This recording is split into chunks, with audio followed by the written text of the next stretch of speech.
I remember the day like it was etched into the bark of those ancient trees, every detail sharp and unforgiving, even after all these years. It was October 1972, and the Great Smoky Mountains were alive with the fire of autumn. Leaves in shades of crimson and gold blanketing the trails, the air crisp with the scent of pine and damp earth. My family had driven down from Knoxville for a weekend getaway, something my parents thought would bring us closer after a rough year. Dad had lost his job at the mill, and Mom was working double shifts at the diner just to keep food on the table. I was 12 then, old enough to sense the tension between them, but young enough to believe a hike could fix it all. My little brother Tommy, though, he was the light in all that. 6 years old, with a mop of curly brown hair and eyes that sparkled like the streams we crossed. He was always running ahead, picking up sticks or chasing squirrels, his laughter echoing through the woods like it belonged there. We started the hike from the Cades Cove trailhead, aiming for Spencefield.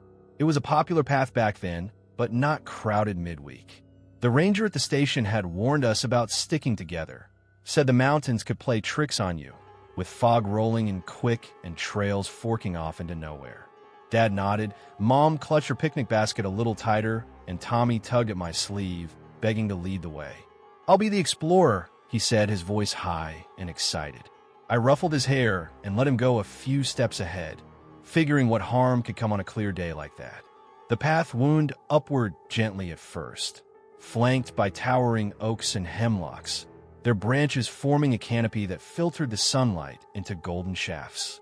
Birds called from the underbrush, and every so often, we'd stop to admire a view of the rolling ridges stretching out like the spine of some great beast. As we climbed higher, the air grew thinner, cooler. Tommy was in his element, darting from one side of the trail to the other, pointing out mushrooms or oddly shaped rocks. "Look, sis, a fairy house," he'd yell, and I'd smile, glancing back to see Mom and Dad trailing behind, holding hand for the first time in months. It felt good, almost normal. But then, near the top, close to where the trail opened into Spencefields' grassy bald, Tommy spotted a butterfly, a bright orange monarch fluttering just off the path. He let out a whoop and chased after it, his little legs pumping as he veered into the dense rhododendron thickets that lined the edge. "Tommy, wait," Mom called, her voice sharp but not panicked yet. Dad chuckled at first, saying boys will be boys, but when Tommy didn't come back after a minute, the laughter died. We called his name, our voices bouncing off the rocks and trees, but the forest seemed to swallow them whole. It was like the mountains had drawn a curtain of silence around us. I pushed through the underbrush after him, branches snagging at my sweater, the leaves wet from a recent rain slicking my hands. "Tommy, this isn't funny," I shouted, my heart starting to thud in a way it hadn't before. The thickets were tangled, almost impenetrable in places, with roots twisting underfoot like snares. I could hear Mom and Dad behind me, their calls growing more urgent. We spread out a bit, thinking he'd just wandered a short way. But as minutes stretched into an hour, the panic set in. No sign of him. No broken branches, no footprints in the soft earth. Nothing. It was as if the ground had opened up and pulled him in. By late afternoon, Dad hiked back down to the ranger station while Mom and I stayed put, combing the same area over and over. I remember the way the light shifted, the sun dipping lower and casting long shadows that made every bush look like a huddled figure. Mom was crying softly, her hands trembling as she clutched Tommy's favorite toy, a small wooden train he'd left in the picnic basket. "He can't be far," she kept whispering, more to herself than me. When Dad returned with the rangers, it was dusk. They were a sturdy bunch, locals who knew these mountains like the lines on their palms. Headlamps bobbed in the growing dark as they fanned out, dogs barking excitedly at first, noses to the ground. But even the hounds seemed confused, circling back with whines instead of leads. One ranger, an older man named Harlan with a weathered face and a drawl thick as molasses, pulled Dad aside. "These hills have a mind of their own," he said quietly. "Folks go missing sometimes, and ain't no explaining it." That first night was hell. We set up a makeshift camp near the spot, tents pitched in a small clearing off the trail. The rangers promised to resume at dawn, but sleep was impossible. The forest came alive after dark in ways I'd never noticed before. Wind rustled through the leaves like whispers, low and indistinct, carrying fragments that sounded almost like words or giggles. Tommy's giggles. I'd sit up in my sleeping bag, heart pounding, straining to hear, but it would fade just as I convinced myself it was real. Mom heard it too. She'd wake with a gasp, calling his name into the night. Dad paced outside, his flashlight sweeping the trees, muttering prayers under his breath. And then there were the howls, distant, echoing calls that didn't quite match coyotes or wolves. They were longer, more mournful, like something mimicking an animal, but getting it wrong. The air grew heavy with fog, rolling in from the valleys below, thick enough to dampen our clothes and blur the beam of our lights. It disoriented everything. Once I stepped out of the tent and lost sight of it. After just a few paces, the world reduced to a white void. Dawn brought more searchers, volunteers from nearby towns, equipped with walkie-talkies and thermoses of coffee.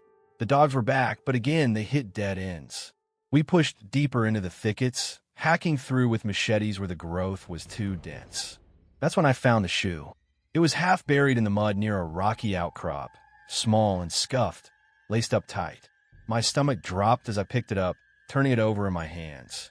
It looked like Tommy's, same size, same brand, but when I showed it to Mom, she shook her head, tears streaming. No, his had a red stripe on the side. This one's plain. Whose was it then? The Rangers bagged it as evidence, but it only added to the unease. How many other kids had vanished here, leaving bits of themselves behind like breadcrumbs to nowhere? As days blurred into a week, the search expanded. Helicopters thrummed overhead, their rotors chopping the air like thunder. Ground teams grid-searched miles of terrain, calling Tommy's name until our throats were raw. Strange things kept happening, things that made you question your sanity. One volunteer swore he saw shadows moving parallel to the trail, just out of sight, human-shaped, but too quick, too silent. Another found a cluster of stones arranged in a perfect circle, fresh dirt around them like they'd been placed recently. And the whispers, they weren't just at night anymore. During a break, sitting on a log to catch my breath, I heard it clear as day, a child's voice, faint and playful, saying, "Come find me." I bolted up, scanning the trees, but there was nothing. Mom heard similar things. She'd freeze mid-step, head cocked, then collapse in sobs when it vanished. The media got wind of it eventually. Local papers running headlines about the lost boy of the Smokies. Strangers showed up to help, some with stories of their own. An old woman from Gatlinburg pulled me aside one evening, her eyes sharp under a knitted shawl. "These mountains are old," she said, her voice gravelly. "Older than us. They remember things we forgot. Sometimes they take what they want." I shrugged it off as folklore, but it stuck with me, burrowing into my thoughts like a thorn. Dad threw himself into the search, barely eating, his face gaunt and shadowed. Mom withdrew, staring at the horizon as if willing Tommy to appear from a mist. Weeks turned to months, and the official efforts tapered off. The Rangers called it a cold case, citing the vast wilderness. Over 500,000 acres where a small body could hide forever. We went home to Knoxville, but it wasn't home anymore. The house felt empty, Tommy's room untouched, his toys gathering dust. Dad drank more, Mom prayed constantly, and I dreamed. Night after night, I'd see him in the woods, waving from behind a tree, but when I'd run to him, he'd dissolve into leaves and shadow. The quiet dread settled over us like the fog in those mountains, a constant, gnawing presence. I couldn't let it go. Even as a teenager, I'd beg Dad to drive me back, and we'd hike those trails again, calling Tommy's name into the wind. The forest felt different after that. Watchful, almost alive. Trees creaked without breeze, and I'd catch glimpses of movement from the corner of my eye. Gone when I turned. Once on a solo trip in my 20s, I ventured off-trail near that same thicket. The air grew still, heavy, and I heard the giggles again, clearer this time, closer. I followed them, heart hammering, pushing through brambles until I reached a small clearing I'd never seen before. In the center, a single shoe, muddied, torn, with a faded red stripe. Tommy's shoe. I picked it up, hands shaking, but when I looked up, the clearing seemed to shift, the path back obscured by sudden fog. It took hours to find my way out. The shoe clutched to my chest like a talisman. That was 30 years ago now. I'm in my 60s, kids of my own grown and gone, but I still return to those mountains every fall. The trails are busier these days, marked better, but the wild parts remain unchanged, silent sentinels guarding their secrets. I walk slowly, listening for whispers in the wind, watching for shadows that don't belong. Tommy's case file gathers dust in some ranger station, just another statistic in the long list of Appalachian vanishings. But I know he's out there, somewhere in those hidden folds where the world thins and the old hills claim their due. The dread never leaves. It rustles in every leaf, echoes in every howl.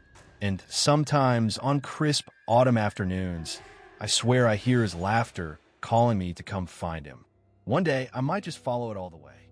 Let's move to the next story. Sarah and I have been dreaming about that backpacking trip for what felt like forever. We were both in our mid-20s, stuck in the grind of city jobs in Charlotte. Me at a marketing firm, her teaching elementary school, and we needed an escape. The Blue Ridge Parkway called to us like an old friend, with its winding roads and endless vistas of rolling mountains cloaked in green. We'd pore over maps in our apartment after work, tracing routes with our fingers, laughing about leaving behind the traffic and deadlines for a few days of pure wilderness. Sarah was the spark plug of our duo, always pushing for the offbeat adventures. "Let's find a spot no one's been to in years," she'd say, her eyes lighting up. I was more cautious, but her enthusiasm was infectious. We packed our gear meticulously: tents, sleeping bags, freeze-dried meals, a first aid kit, and a couple of flares just in case. Late May seemed perfect. Wildflowers blooming, temperatures mild, and fewer crowds than summer. We set off early one Friday morning, the car loaded, windows down as we climbed into the hills, the air growing fresher with every mile. The drive along the Parkway was mesmerizing. Curves hugged the ridges, offering glimpses of valleys far below, shrouded in a light haze that made everything feel timeless. We stopped at Overlooks to snap photos, Sarah posing dramatically against the guardrails, her long auburn hair whipping in the breeze. "This is living," she declared, arms outstretched. By afternoon, we reached a pull-off near milepost 300, where a lesser-known trail branched off into the Pisgah National Forest. It wasn't one of the touristy paths. This one was faint, marked only by a weathered sign half overgrown with vines. We shouldered our packs and started down, the trail descending gradually through stands of oak and hickory, the understory thick with mountain laurel just starting to bloom in pink clusters. The scent was heady, almost overpowering, mixed with the earthy dampness of the soil. Birds flitted overhead, their calls sharp against the quiet rustle of leaves. It felt good to be moving, our boots crunching on the path, sweat building under our shirts as the sun filtered through the canopy. We hiked for a couple of hours before finding our spot. A small clearing near a secluded overlook, perched on a ridge with a view that dropped away into a misty valley. The fog down, there was persistent, even in the late afternoon light, swirling like a living thing. We pitched our tents side by side, gathered wood for a fire, and settled in as the sun dipped lower. Sarah unpacked her journal, sketching the landscape while I got the flames going. Dinner was simple: rehydrated chili and some bread, washed down with water from our filters. We talked about everything and nothing: old crushes, future plans, how the mountains made our problems back home seem small. As dusk crept in, the temperature dropped, and the forest sounds shifted. Crickets started up, a soft chorus, and somewhere distant, an owl hooted. Sarah stood up suddenly, peering down the slope. "Hey, look at that," she said, pointing to a faint side trail snaking into the valley. It wasn't on our map, just a narrow deer path vanishing into the mist. "Bet there's a stream or something down there. Want to check it out?" I glanced at the fading light and shook my head. "It's getting dark, Sar. Let's save it for morning." But she was already grabbing her flashlight and a water bottle.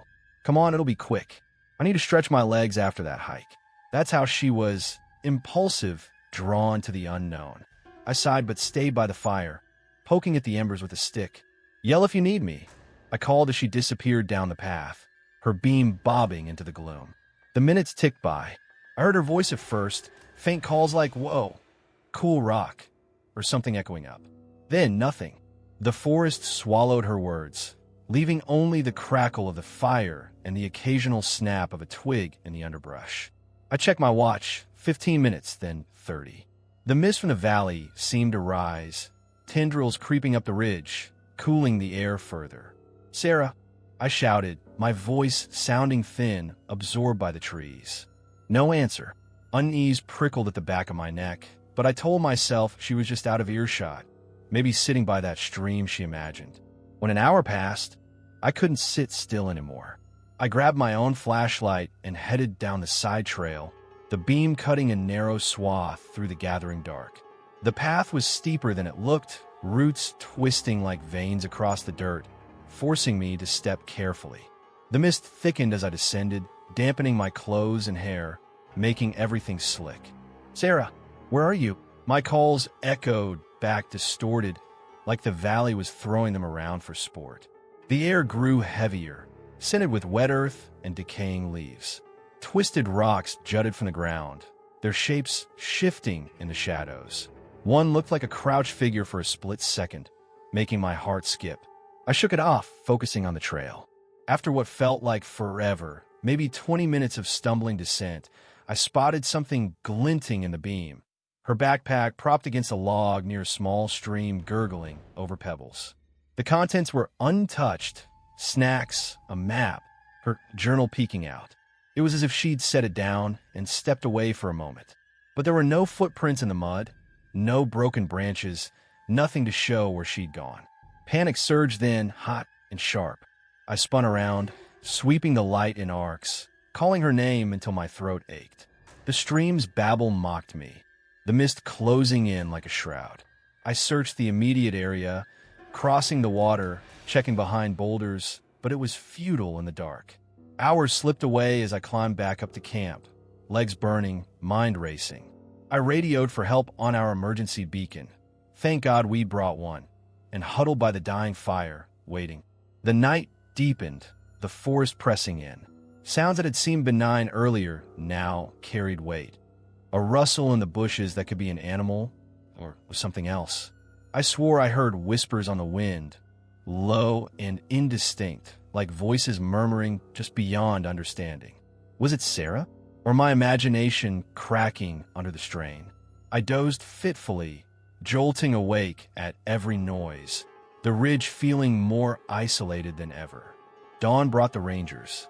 They arrived in a jeep, 3 of them, 2 young guys and an older woman named Rita, with a no-nonsense demeanor honed from years in these mountains. I led them down the trail, explaining everything, my voice shaky. They nodded, taking notes, their faces grave. "These side paths can be tricky," Rita said. "Fog disorients folks quick." We reached the backpack, and they bagged it as evidence, then fanned out to search. Helicopters joined by mid-morning, their thrum echoing off the ridges, spotlights sweeping even in daylight. Volunteers trickled in from nearby towns, armed with water bottles and determination. We grid-searched the valley, calling Sarah's name in unison, our voices a chorus swallowed by the vastness. The mist lingered, making everything hazy, and the terrain was unforgiving, steep drops, dense thickets of laurel that clawed at our skin. As the day wore on, odd things started piling up, chipping away at the rational explanations. One ranger mentioned hearing faint whispers during a break, dismissing it as wind through the leaves, but I saw the flicker of doubt in his eyes. Then, while pushing through a stand of trees near the stream, I caught sight of a figure in the tree-line, tall, shadowy, standing utterly still. It was too far to make out details, but it didn't move like a hiker or an animal. I blinked, and it was gone, melted into the fog. "Did you see that?" I asked the volunteer next to me, but he shook his head, scanning the area with a frown. We found no tracks, no scraps of clothing, nothing. The dread built slowly, a quiet gnawing in my gut. the certainty that Sarah hadn't just wandered off. These mountains were ancient, riddled with forgotten hollows and old mining shafts from the coal days. Locals whispered about wild men, feral people living off the grid, remnants of families who'd retreated into the wilderness generations ago. Rita pulled me aside that evening, her voice low. "We've had cases like this before. Folks vanish, and the hills don't give him back easy." The search stretched into days. Media crews showed up, turning our campsite into a hub of activity. Reporters thrusting microphones, asking about Sarah's habits, our friendship. I recounted the story over and over, each time feeling more detached, like it was happening to someone else. Nights were the worst. I'd lie in my tent, listening to the oppressive quiet, broken only by distant snaps or those elusive whispers. One night, as the fire embers glowed, I heard what sounded like footsteps fading down the ridge, soft, deliberate, then gone. I bolted out, flashlight in hand, but the mist revealed nothing. Sleep evaded me, replaced by visions of Sarah lost in the fog, calling out, her voice fading into the void. By the end of the week, the official efforts scaled back. Resources are limited, they said, though Rita promised to keep an eye out. I stayed another day, hiking the trails alone, shouting until I was hoarse. The valley felt watchful, the trees like silent witnesses holding their breath. I drove home eventually, Sarah's empty seat in the car a gaping wound. Our apartment was a tomb, her things everywhere, frozen in time. Friends rallied with casseroles and sympathy, but the questions lingered. What happened? Was she hurt? Or taken? The police file labeled it a missing person case, probable accident, but I knew better. The Appalachians had claimed her, folding her into their Misty embrace. Years passed, but the pull never faded. I find myself driving the Parkway on weekends, stopping at that overlook, staring into the valley. The mist still swirls down there, unchanging. Once, on a foggy evening much like that one, I ventured down the side trail again. The stream babbled the same, and near where her backpack had been, I found a scrap of fabric snagged on a branch. Faded, but matching her jacket. My blood ran cold. As I stood there, whispers rose on the wind, clearer this time, almost like her voice, "Come find me." I turned, scanning the tree line, and there it was again, that shadowy figure, watching, unmoving. I called out, but it slipped away, leaving only the echo of footsteps fading into the ridge. Even now, decades later, I avoid those mountains mostly. But sometimes, on quiet nights, I hear the whispers in my dreams, feel the mist chill on my skin. Sarah's out there, I think, wandering those ancient hills, forever just out of reach. The dread never leaves. It's in every fog bank, every rustle of leaves. And I wonder if one day, the ridge will call me too, pulling me into its silent depths. Story 3. I've been a park ranger in Shenandoah National Park for over 15 years now, patrolling these ancient Appalachian ridges where the Blue Ridge Mountains carve their way through Virginia like the backbone of some forgotten giant. The job suits me. Solitude mostly, with the occasional hiker needing directions or a stern warning about bears. But these mountains have a way of reminding you they're not tame. They whisper secrets in the wind through the oaks and hemlocks. And if you're out here long enough, you start listening, even when you shouldn't. I've pulled twisted ankles from slippery trails, chased off poachers, and even coordinated searches for lost kids who wandered too far from camp. Most times we find them, cold, scared but alive. But Emily, her case was different. It stuck to me like the damp chill of a cave wall, seeping into my bones and never quite leaving. It started on a mild September morning in 2018, the kind where the air hangs heavy with the promise of fall, leaves just starting to turn at the edges. I was on my routine patrol along the old Rag Mountain Loop, a popular but rugged trail that draws all sorts. Weekend warriors from DC, families on vacation, and solo adventurers like Emily. I'd seen her the day before at the trailhead, checking her map under the ranger station awning. Mid-20s, athletic build, with a backpack that looked well used and a determined set to her jaw. She introduced herself politely, said she was from Richmond, taking a few days off to clear her head. Heading to the old mining area, she told me, pointing to a spot off the main path. I knew the place, an abandoned coal shaft from the 1800s, sealed off mostly, but thrill seekers still poked around the entrance. I warned her about it. Unstable ground, no cell service deep in, and the fog that could roll in and turn a short detour into a disorienting maze.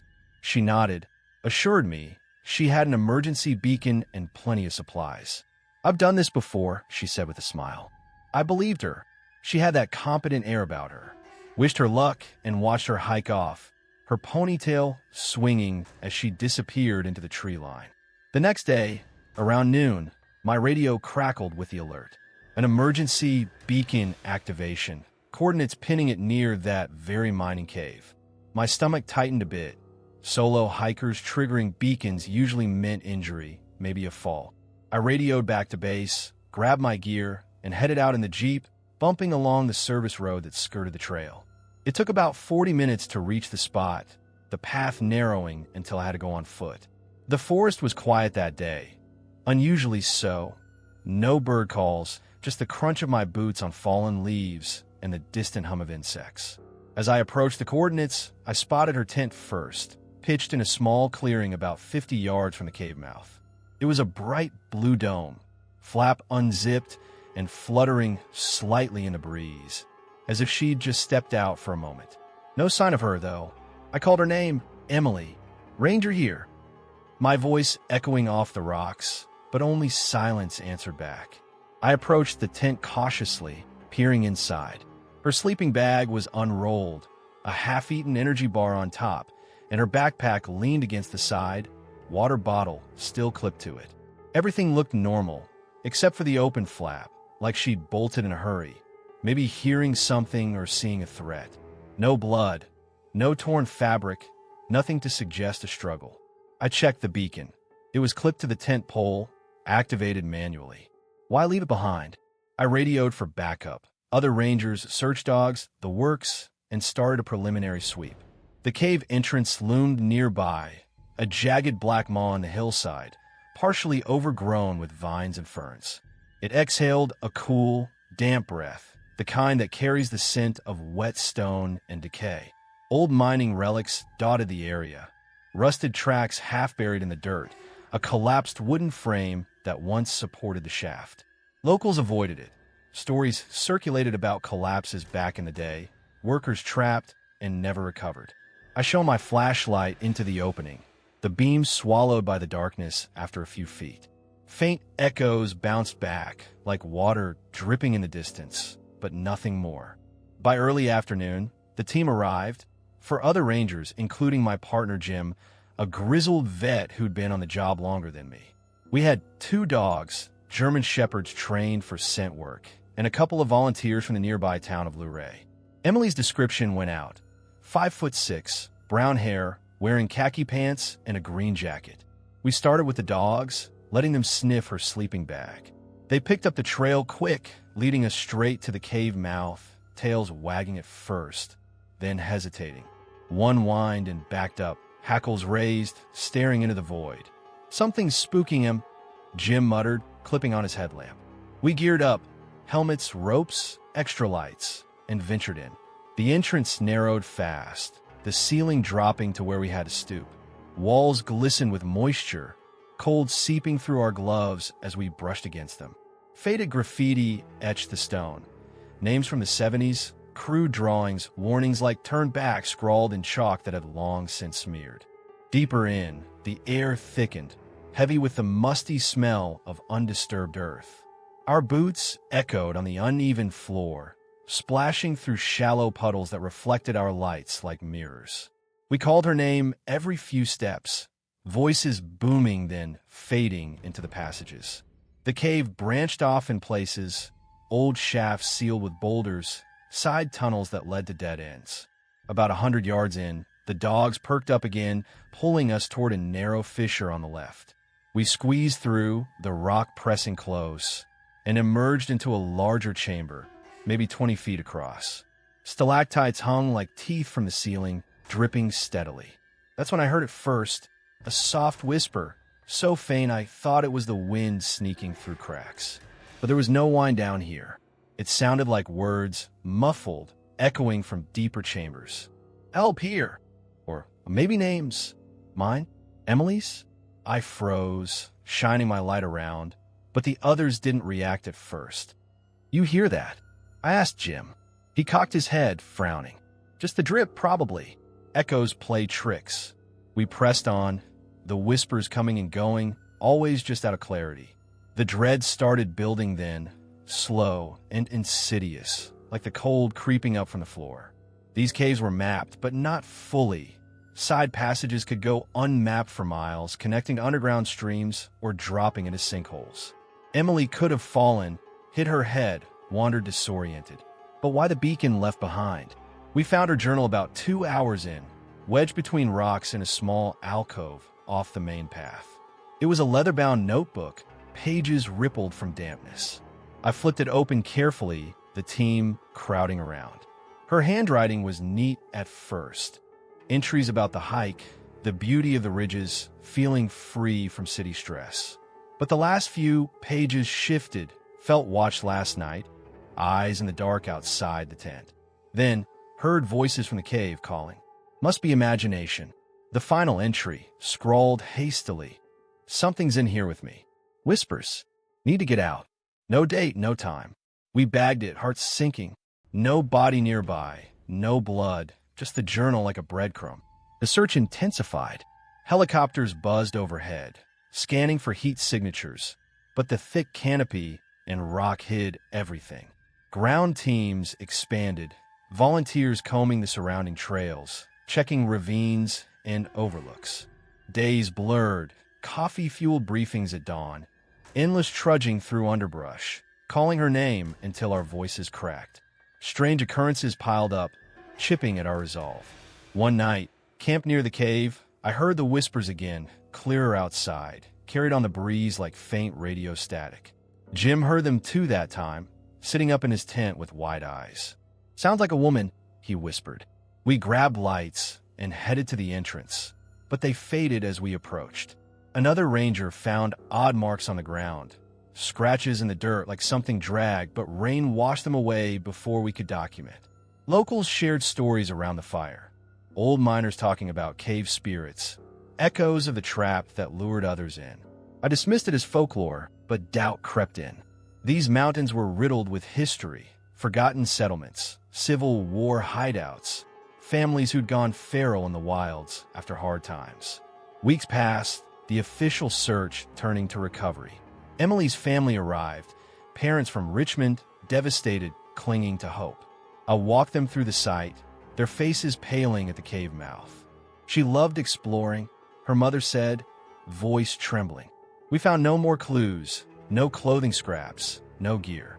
The dogs lost the scent deep in the cave, circling confused. I started patrolling alone more, drawn back to that spot, flashlight probing the darkness. The whispers became my companion, always on the edge of hearing, calling names or pleas. Once, deep in a side passage I'd sworn we'd checked, I found a fresh footprint in the mud. Small, like a woman's boot, but it led nowhere, vanishing in a solid rock.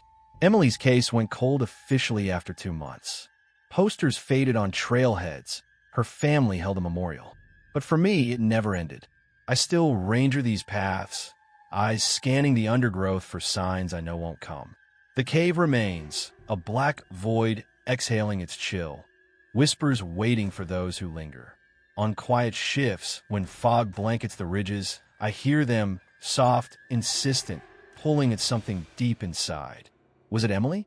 Or something older, echoing through the depths? The dread lingers, a quiet weight in my chest, reminding me that some paths in these Appalachians lead only to oblivion. And sometimes, when the whispers call my name, I wonder if I'll answer, stepping into the dark to find out what's waiting. Story 4. I'd been guiding tours to the Nantahala National Forest for nearly a decade by then, back in the fall of 2015, when the leaves turned those deep shades of rust and amber that draw folks from all over. It's a wild place, western North Carolina's slice of the Appalachians, dense with rhododendrons, crisscrossed by streams that swell after rain, and trails that snake through valleys where the sun barely penetrates. I worked for a small outfitter out of Bryson City, leading groups on day hikes, pointing out edible plants or old moonshine, still sites hidden in the underbrush. Most trips were uneventful. Families oohing over waterfalls, couples snapping selfies at overlooks. But these mountains have a quiet way about them, a stillness that can turn on you quick, especially when the weather shifts. They don't forgive mistakes, and they sure as hell don't explain themselves.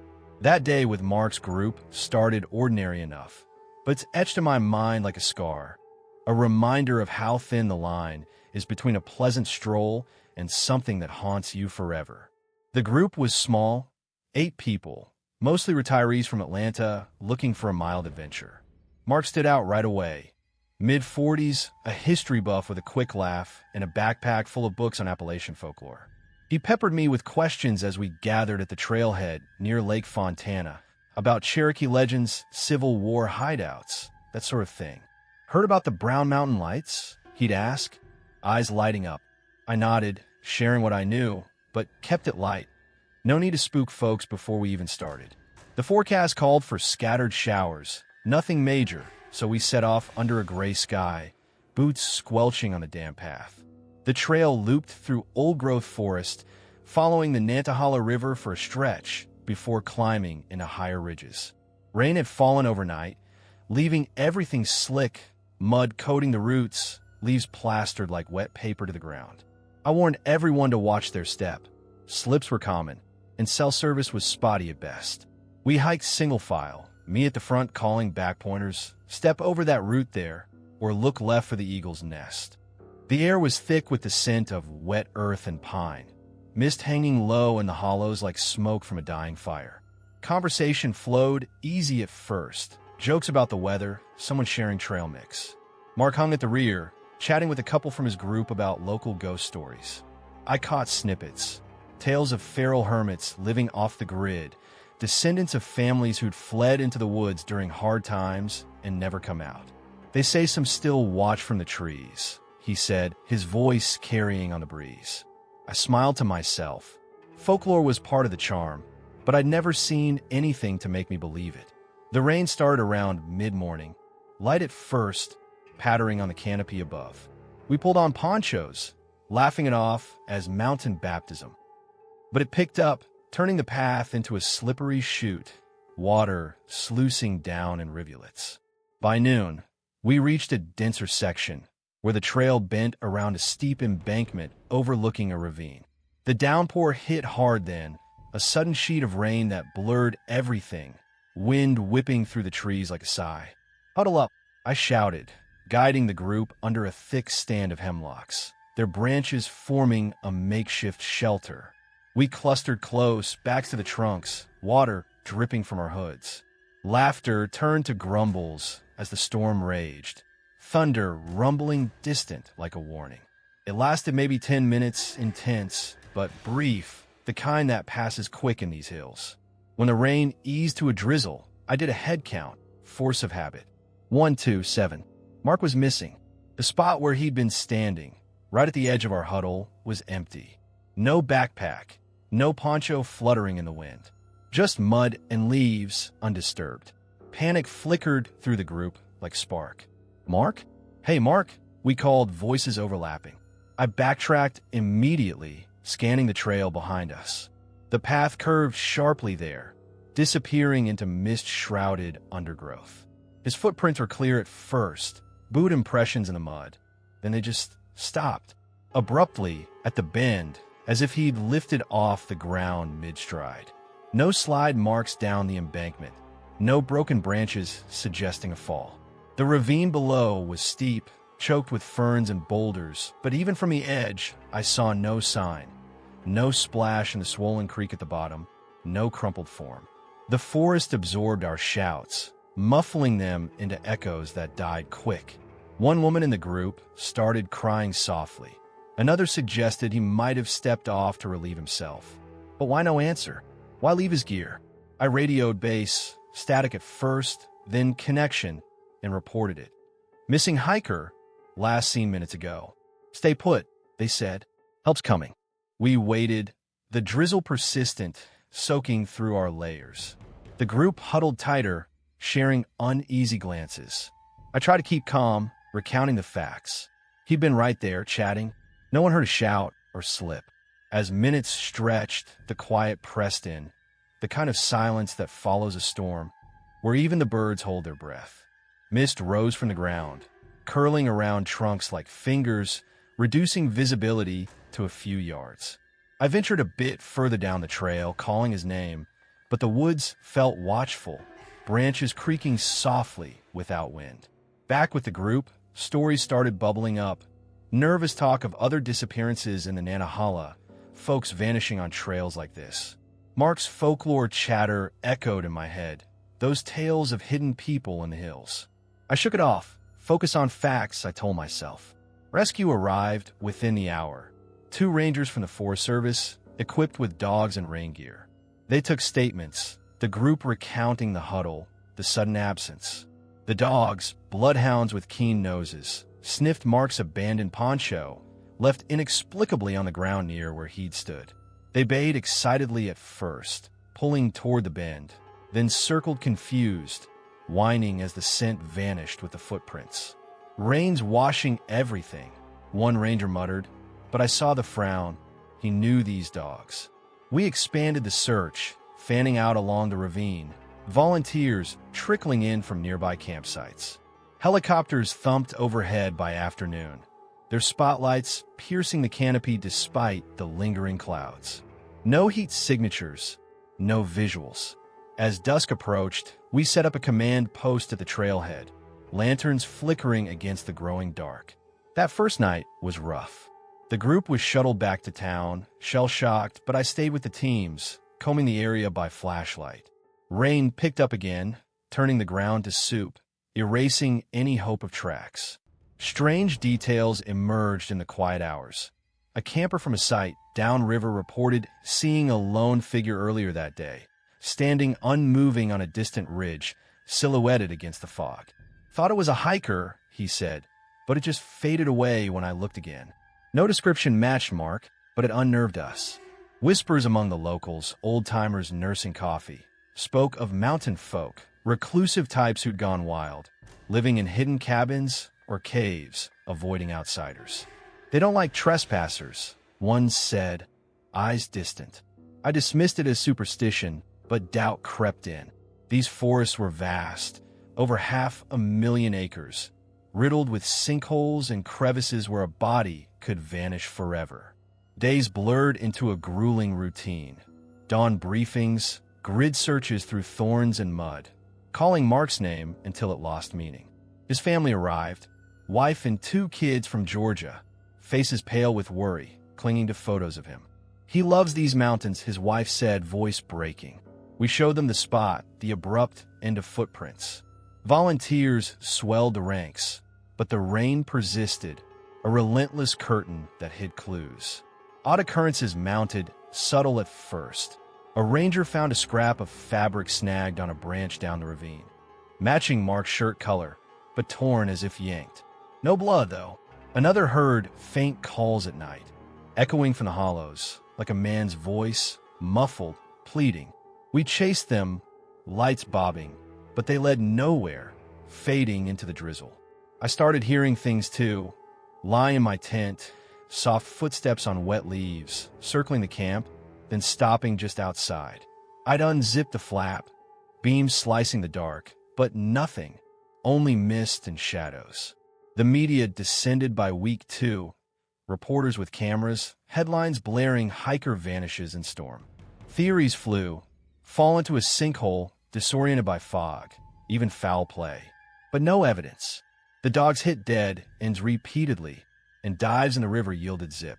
I threw myself into it, hiking solo off-trail, pushing through undergrowth that clawed at my skin. The dread built slow, a quiet erosion of hope. These mountains held grudges, I realized. Ancient ridges scarred by mining, logging, lives lost to floods or feuds. They claimed their own, hiding victims in hollows where light never reached. Mark's case joined the unsolved files, searches scaling back after a month. His family held out, posting flyers, but I saw the light dim in their eyes. Years on, I still guide tours, but I avoid that trail on rainy days. The slick paths pull at me, whispering of what might lurk in the fog. Once on a solo scout after a storm, I returned to the bend. Mist hung thick, and there, in the mud, fresh footprints, ending abrupt just like his.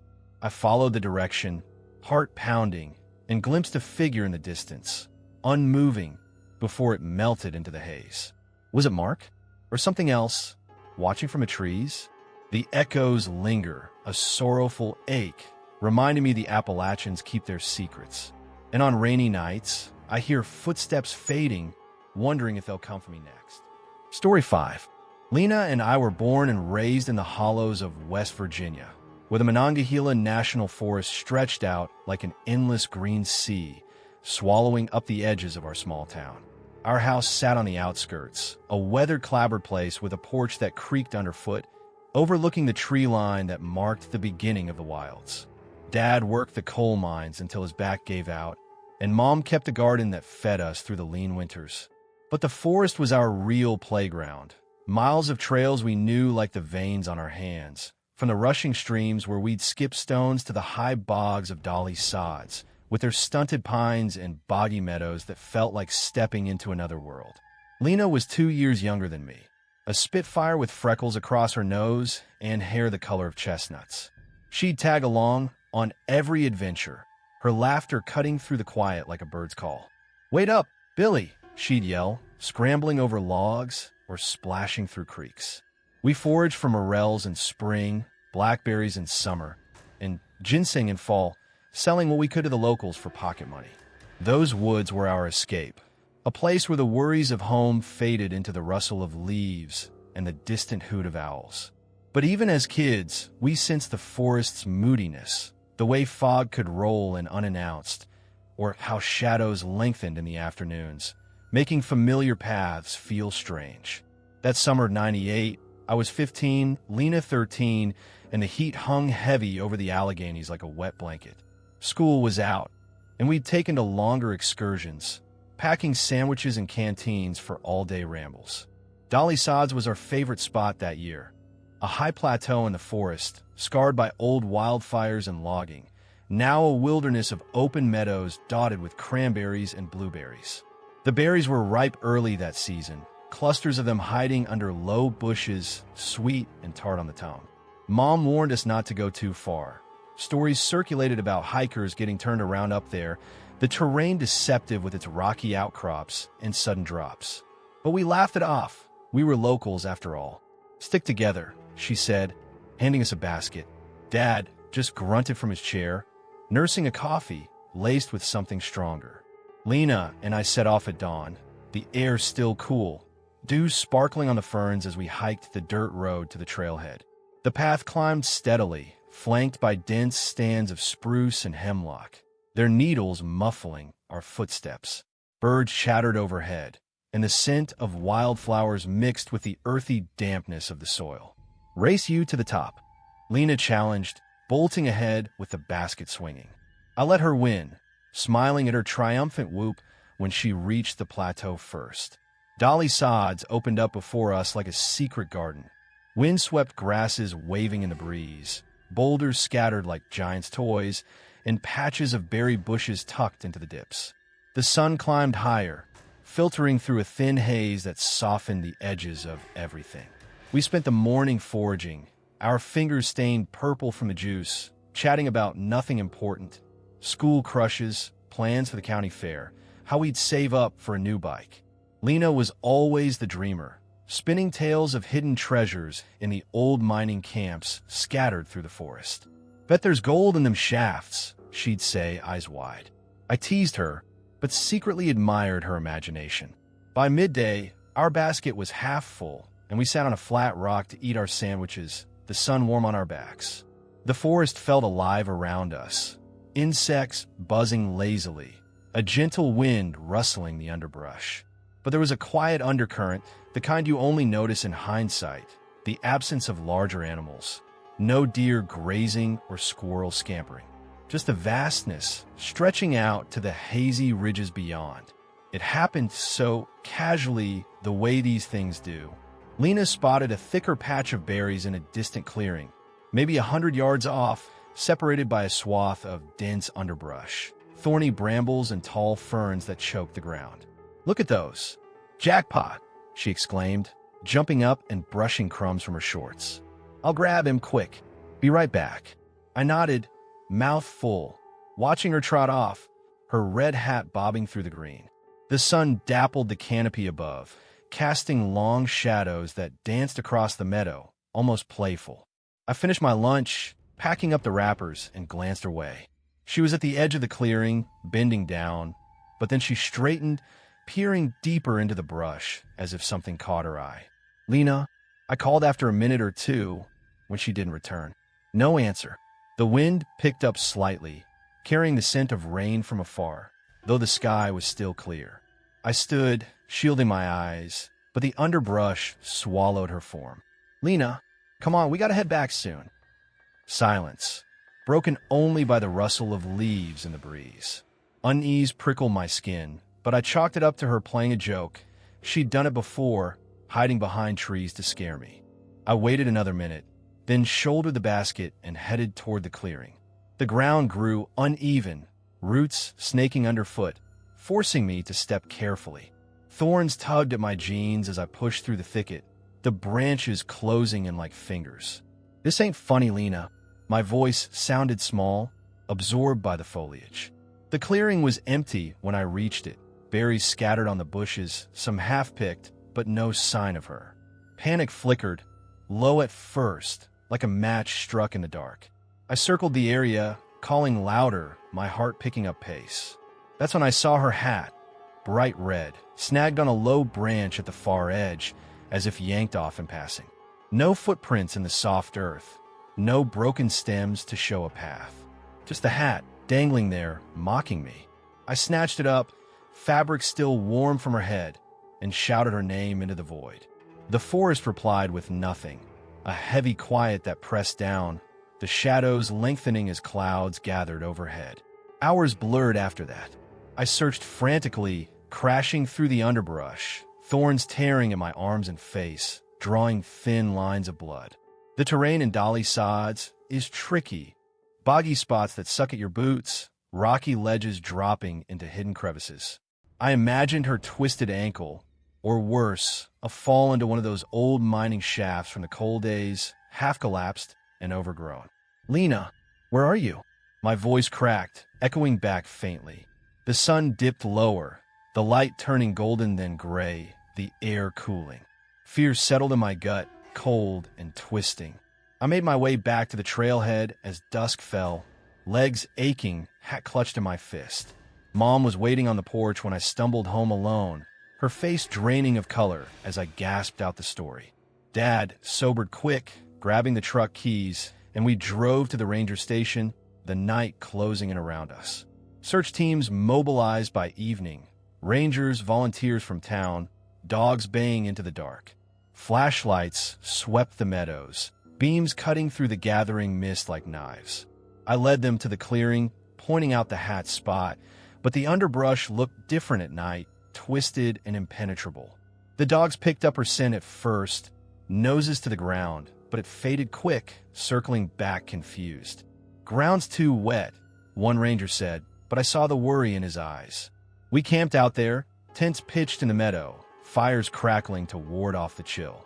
Nights were the worst, lying in my sleeping bag, staring at the canvas ceiling, listening to the wind sift through the trees. Faint cries carried on it, distant and mournful, like a child's voice calling for help. Was it Lena? Or just foxes, their yips mimicking human sounds? I'd sit up, heart pounding, straining to hear, but they'd fade, leaving only the rustle of leaves and the indifferent stars above. Locals joined the search over the next days, bringing coffee and stories that did little to comfort. Old-timers spoke in low tones around the fire. Hidden sinkholes and dolly sods, swallowing hikers whole, abandoned mining shafts, unstable and unmarked, relics of the boom years. "Forest takes what it wants," one grizzled man muttered, poking the embers. "Seen it before. Folks vanish, no trace." Helicopters thrummed overhead, their rotors chopping the air, spotlights probing the canopy. Ground teams grid search miles, calling her name until throats were raw. We found nothing. No clothing scraps, no footprints, just the vast wilderness stretching on. Strange things accumulated, subtle but unsettling. A volunteer swore he saw movement in the underbrush, a shadow slipping away. Another found stones arranged in a crude arrow, pointing deeper into the bog, but it led nowhere. The dread built like a gathering storm, a quiet certainty that the forest was alive, watchful, its roots and branches complicit in hiding her. Weeks turned to months, the official efforts tapering as leads dried up. Posters of Lena, smiling, hatless, faded on telephone poles and store windows. Our family fractured under the weight. Dad drank more, retreating into silence. Mom prayed endlessly, her eyes hollow. I withdrew too, haunted by dreams of her in the woods, waving from the clearing, but dissolving into mist when I approached. School resumed, but I skipped often, hiking back to Dolly Sods alone, calling her name into the wind. The paths felt different.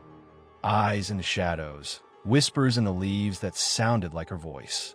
Once, deep in the underbrush, I found a berry-stained glove, small like hers, but weathered as if left years ago. Whose was it? The rangers dismissed it, but it fueled my obsession. Decades later, I'm in my 40s, married with kids of my own, but the forest still calls. I return every summer, walking those boggy trails, the endless green, a maze of memories. The dread never fades. It's in every rustle, every shadow. On quiet days, when the sun filters through the canopy just so, I hear echoes lost in the dense underbrush. Faint cries, her laughter maybe, carried on the breeze. Is she out there, wandering the hidden folds? Or did the mountains claim her long ago? I'll wander alone, hoping for closure, fearing the slick pull of the unknown that might swallow me too. The forest watches, indifferent, keeping its secrets in the endless green. Story 6. My Uncle Jack and I had always shared a quiet bond, forged in the backwoods of North Carolina where he'd taught me to fish and track deer as a kid.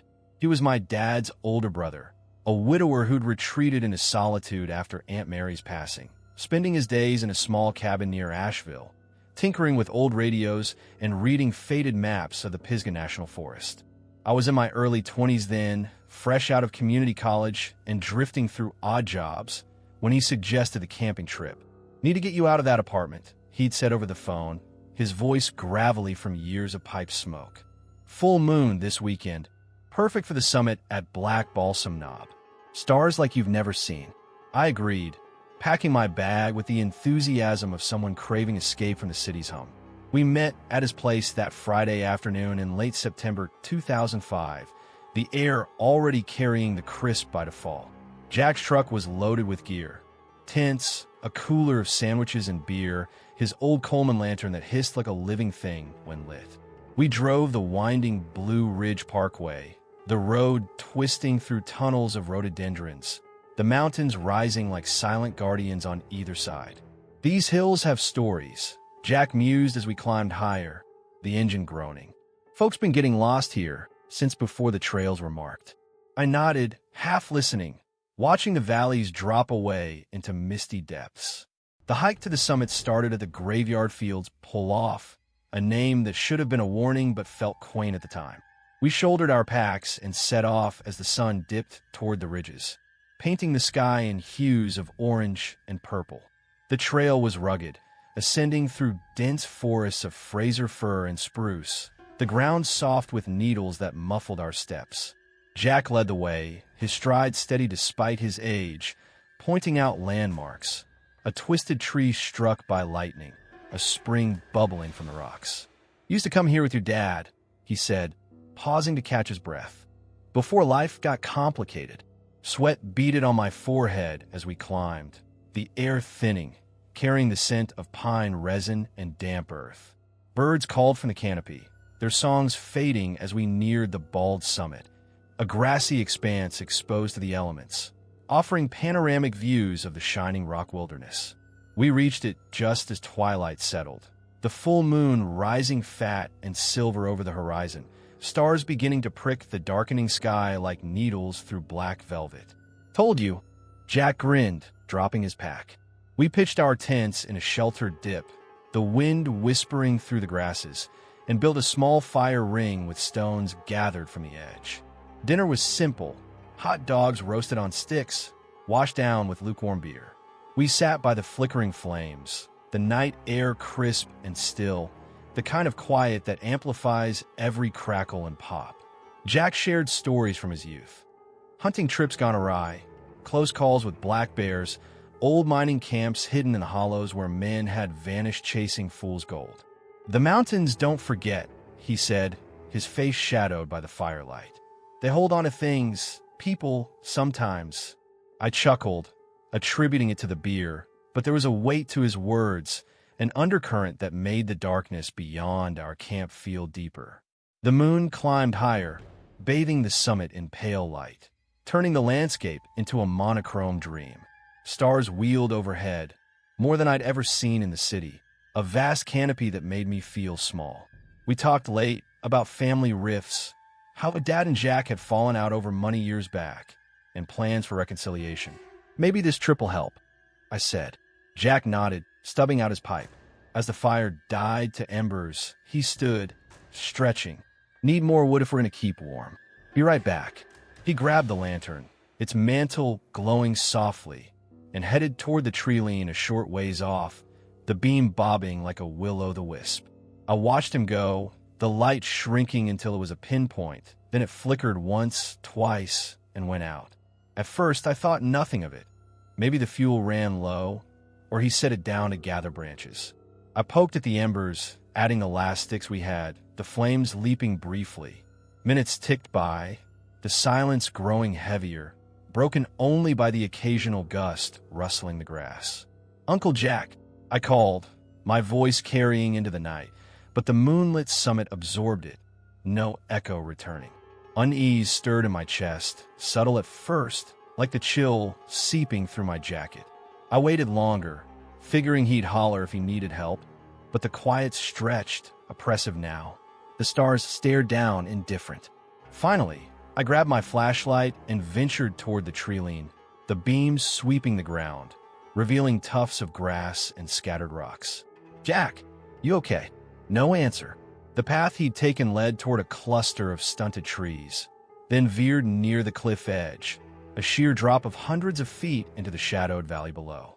My heart quickened as I followed, the wind picking up, carrying a faint scent of ozone, like rain far off. That's when I saw it. His jacket, draped over a large rock at the precipice, as if placed there deliberately, folds neat, not crumpled like it had been torn off. The lantern was nowhere, no signs of a struggle, no scuffs in the dirt, no broken branches. Just the jacket, still warm when I touched it, his pipe tucked in the pocket. Panic hit then, cold and sharp. I shouted his name over the edge, flashlight beam plunging into the void, but the drop was too steep, the bottom lost in darkness. "Jack, answer me." The wind mocked me, whistling through the rocks. I backtracked to camp, fumbling for the emergency whistle on my pack, blowing in bursts that pierced the night. No response. Hours passed in a blur. I kept the fire going, pacing the summit, calling until my throat rasped. The moon hung high, casting long shadows that danced unervingly, making every boulder look like a crouched figure. Doubt crept in. Had he fallen? Wandered off disoriented? But Jack knew these woods. He wasn't the type to slip. As dawn grayed the sky, I hiked down to the trailhead, legs burning, mind racing. Rangers met me there, alerted by a passing hiker who'd heard my whistle. "We'll find him," the lead one assured. A burly man named Ellis with a mustache like broom bristles. They radioed for more help, and by mid-morning, teams arrived, dogs, volunteers, even a helicopter from Asheville. The search unfolded like a slow nightmare. Dogs sniffed Jack's jacket, baying excitedly at first, leading us back to the cliff, but the scent ended there, abrupt as if he'd vanished into thin air. Ground crews combed the slopes below, rappelling down the face, but the terrain was brutal, jagged rocks, dense underbrush that clawed at skin. The chopper thrummed overhead, its rotors echoing off the ridges, spotlight sweeping in the fading light. Days blurred, coffee-fueled briefings at base camp, grid searches through mist-shrouded forests, calling his name until it became a mantra. Locals joined, folks from nearby brevered with weathered faces and thick accents. Around the evening fires, murmurs started, stories of shadowy figures seen on moonlit nights, vague shapes lurking on summits, luring wanderers astray. "Ain't the first," an old-timer named Harlan said, spitting tobacco juice. "Back in '82, a couple disappeared up here, same way. Jacket left behind, nothing else." He spoke of feral people, descendants of hermits who'd fled society during the Depression, living wild in hidden caves, avoiding outsiders, but sometimes interacting. "They watch," he whispered, "and when the moon's full, they call." I dismissed it as folklore, but the seed planted, germinating in the quiet hours. Strange details accumulated, chipping at rationality. A volunteer found fresh footprints near the cliff, not jack-size, but leading away into the trees, then stopping cold. Another heard faint calls at dusk, echoing from the valley, like a man's voice, muffled, pleading help. We chased them, lights bobbing, but they faded, leaving us disoriented in the fog. Nights on the summit were worst. I'd lie in my tent, wind howling like breaths, shadows shifting outside the nylon walls. Once, I swore I saw a figure at the tree lean, tall, unmoving, silhouetted against the moon, before it melted into the dark. The dread built subtle, a creeping unease that these mountains harbored secrets older than time, folds in the earth where people slipped away forever. Jack's case drew media, reporters thrusting mics, headlines blaring "Moonlit Mystery" in Pisgah. His photo circulated, grizzled smile, pipe in hand. Family gathered. Dad flew in, face lined with regret, hugging me tight. "Should have mended things sooner," he muttered. Weeks passed, effort scaling back. "Terrain's too rough," Ellis admitted. "Could be anywhere. No body, no clues, just a jacket." Pipe returned to me like relics. I went home to Charlotte, but sleep evaded, dreams replaying that flickering lantern. The family splintered further. Dad blamed himself, retreating inward. I obsessed, poring over maps, hiking other trails for answers. Years turned, but I returned yearly to Black Balsam, standing on that ledge under the full moon, jacket in hand. The stars peer still, the wind whispers names, or maybe voices. Once on a clear night, I glimpsed the shadowy figure again, closer this time, watching from the trees. It didn't move, just stood, pulling at something deep inside. Is it Jack? Or something else, harbored in these ancient summits? The dread lingers, a quiet sorrow, reminding me some gateways lead nowhere. And as shadows pull below, I wonder if one moonlit night I'll follow. Story 7. Alex and I had been chasing the perfect shot for years, ever since we met in a photography class back in Richmond. He was the kind of guy who saw beauty in the mundane, a cracked sidewalk, a rusted fence, but autumn in the Appalachians brought out something wild in him. "The colors, man," he'd say, eyes lighting up like a kid's. "It's like the mountains are bleeding." That October in 2014, we planned a weekend in Virginia's George Washington National Forest, timing it for peak foliage. The leaves were exploding in reds, golds, and oranges, a riot that turned the ridges into a living canvas. We drove out from the city early Friday, the air growing cooler and sharper as we climbed into the Shenandoah Valley. Alex fiddled with the radio, settling on some old bluegrass station that crackled with static, the banjo plucks blending with the hum of tires on winding roads. "This is going to be epic," he declared, slinging his camera bag over the seat. I nodded, feeling the stress of work melt away. The forest had that effect, pulling you into its rhythm, away from deadlines and noise. We parked at a trailhead near Crabtree Falls, a spot less traveled than the main drags, where the paths forked into quieter side trails snaking through old-growth hardwoods. Our plan was simple: hike in a few miles, set up camp in a backcountry site, and spend the days capturing the fall spectacle. Alex was obsessed with rare birds that migrated through these parts, warblers, thrushes, and he'd brought his telephoto lens just in case. We shouldered our packs, the weight familiar and comforting, and started up the trail. The ground was carpeted with fallen leaves, crunching softly under our boots, releasing that earthy, sweet decay scent that screams autumn. Sunlight filtered through the canopy in golden shafts, spotlighting clusters of maples ablaze in crimson.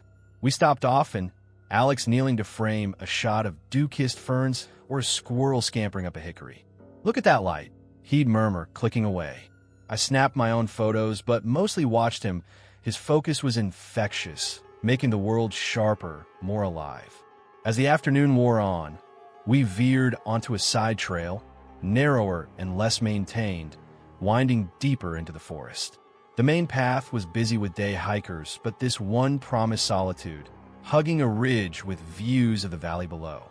The foliage was thicker here, branches interlacing overhead like a vaulted ceiling, the colors so vibrant they almost hummed. Birds flitted through the understory, their calls sharp against the quiet rustle of wind-stirred leaves. Alex was ahead, his strides eager, when he suddenly froze. "Whoa, did you see that?" he whispered, pointing into the brush. "Rare bird, maybe a cerulean warbler. Up there in that oak." I squinted but saw nothing, just shadows dancing. He unslung his camera, lens cap popping off, and stepped off the trail, pushing through a tangle of mountain laurel. "Be right back, gonna get the shot." His voice trailed off as he disappeared into the green, leaves swallowing him whole. I waited, checking my watch, the sun dipping lower, casting longer shadows that stretched like fingers across the path. Minutes passed, 5, then 10. I called his name softly at first, not wanting to scare off his bird. "Alex, you get it." No answer. The forest seemed to hold its breath, the bird calls fading, replaced by a subtle creak of branches, like whispers passing between trees. Unease prickled my skin, but I shrugged it off. He'd done this before, getting lost in the moment. I ventured a few steps off trail, following what I thought was his path, but the underbrush was dense, thorns snagging my sleeves. "Alex!" Louder now, my voice echoing faintly, absorbed by the foliage. Still nothing. Panic flickered low in my gut as I pushed deeper, the light dimming under the canopy. That's when I spotted his camera, lying on the ground near a cluster of rocks, lens cap off, as if he'd been mid-shot. The strap was uncoiled, screen still lit with the last preview, a blurry burst of leaves. My heart thudded harder. Alex treated that camera like a child. He'd never just drop it.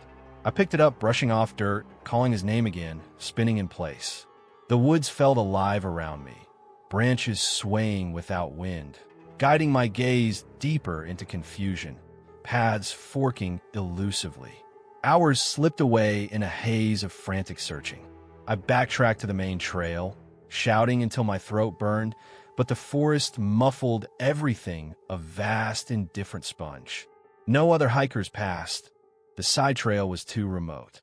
As dusk crept in, the colors that had seemed so vibrant turned ominous, reds bleeding into shadows. I made it back to the car, just as night fell, hands shaking as I dialed the rangers. "My friend's missing," I gasped, describing the spot. They promised to mobilize at first light, advising me to stay put. That night in a nearby motel, sleep evaded me. The room's silence roared, broken only by imagined creaks and whispers. Dawn brought the teams. Rangers in khaki, volunteers from local towns, dogs with noses to the ground. We hiked back in, me leading the way, the trail now slick with morning dew. They took Alex's description, tall, sandy hair, green jacket, and fanned out from where I'd found the camera. The dogs bayed at first, circling the area, but the scent trailed off quick, leading nowhere. "Ground here's tricky," one ranger said, a woman named Clara with a drawl thick as the fog rolling in from the valleys. "Leaves cover everything, no tracks." The search expanded over days, helicopters chopping the air overhead, their thrum echoing off the ridges like distant thunder. Ground crews grid-searched miles of terrain, calling Alex's name in unison, voices a chorus lost in the wind. I joined every shift, legs aching, eyes scanning every bush and hollow. The forest revealed nothing, just the eerie calm blanketing the area, as if it had smoothed over any disturbance. Strange details emerged, subtle at first, gnawing at the edges of reason. A fellow hiker we'd passed earlier reported seeing a fleeting silhouette on a distant ridge, human-shaped, melting into the foliage before he could focus. "Thought it was another trekker," he said, shrugging, but his eyes darted uneasy. Locals around the campfire at base shared murmurs. Old logging roads hidden in the undergrowth, leading to forgotten cabins where reclusive folks lived off the grid. "Some don't take kindly to outsiders," an old man whispered, poking the flames. "Been families out here since the revolution. Gone feral, they say. Watch from the trees." I dismissed it as tall tales, but doubt seeped in, especially at night when the woods pressed close. Whispers started haunting the searches, literal ones. During a solo sweep off trail, I heard them, low, indistinct, like voices murmuring just beyond a thicket. "Alex," I called, pushing through, but they faded, leaving only branches creaking in response. Clara heard something similar, pausing mid-step, head cocked. "Wind through the leaves," she muttered, but her face paled. We found no signs, no torn clothing, no footprints. Just the camera returned to me like a hollow artifact. Alex's family arrived midweek. Parents from Maryland, faces etched with worry, clinging to his photos. "He loves these woods," his mom said, voice trembling. We walked the trail together, her hand in mine, but the autumn hues mocked us, a mosaic hiding whatever truth lay beneath. The dread built quietly, a slow enveloping, like fog creeping up from the hollows. These ancient woods felt watchful, devouring the unwary in their vastness. Sinkholes masked by leaves, ravines choked with brambles where a slip meant oblivion. Weeks dragged into months, the official efforts tapering as winter loomed, blanketing the forest in frost. "Cold case," they labeled it, citing the terrain. Over 1 million acres where clues dissolved like mist. Posters of Alex faded on trailheads and gas stations, his smile a ghost. Back in Richmond, life resumed in fragments. Work, friends offering sympathy that rang hollow. But sleep brought nightmares. Wandering endless trails, leaves whispering his name, silhouettes slipping away. Our shared apartment felt empty, his gear gathering dust. I pored over the camera's memory card, zooming into that last blurry shot, searching for shapes in the foliage. Was that a figure in the background? Or were just shadows playing tricks? The family splintered under the grief. His parents aged overnight, blaming themselves for encouraging his wanderlust. I withdrew too, driving back to the forest on weekends, hiking those side trails alone, calling his name into the wind. Years passed, the colors cycling through seasons, but autumn always pulls me back. I'm in my 30s now, married but childless. The void Alex left a quiet ache. I return to that ridge every October, camera in hand. The leaves are riot once more. The forest hasn't changed. Branches creak like old conversations. Whispers ride the breeze. Once, deep in the underbrush where he'd veered off, I found a lens cap, weathered but matching his, snagged on a root, as if unearthed by time. My blood chilled. Rangers had combed that spot. As I stood there, a silhouette flickered in the distance, melting into the gold and red before I could pursue. Alex?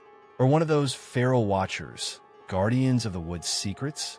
The dread envelopes me still, a lingering sorrow in every rustle, every hue hiding unspeakable truths. These Appalachians devour, leaving echoes in the foliage, and I wonder if one fall day, amid the vibrant decay, they'll claim me too, slipping me unnoticed into the void. Story 8.